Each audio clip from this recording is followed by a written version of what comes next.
Kwani ukiwa umelala kwanza kusema iwishi Mungu angenipea tena anifufue. Unajua kunaweza kuwa by the way kifo ni mbaya. Kama mimi nakopanga kifo sana. Lakini naambianga Mungu anisaidie.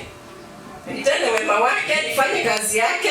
Talanta ambayo amenipa nikamilishe ndiposa aweze kunichukua. Bwana asifiwe. Amen. Kuna kitu nataka kuambia wapendwa siku ya leo.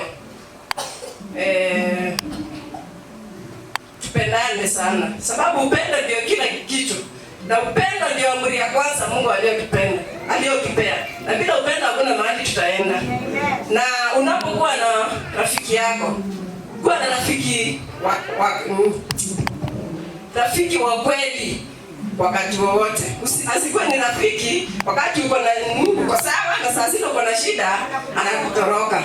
Na upe pia rafiki yako huwa lake akiwa hai. Usiende kuwekea kupea rafiki yako huwa saa zile amekufa. Amen. Rafiki yote iwe ni bwana yako, iwe ni bibi yako, your best friend, sawa? Na Mungu atatujalia. Asanteni sana, mbarikiwe sana.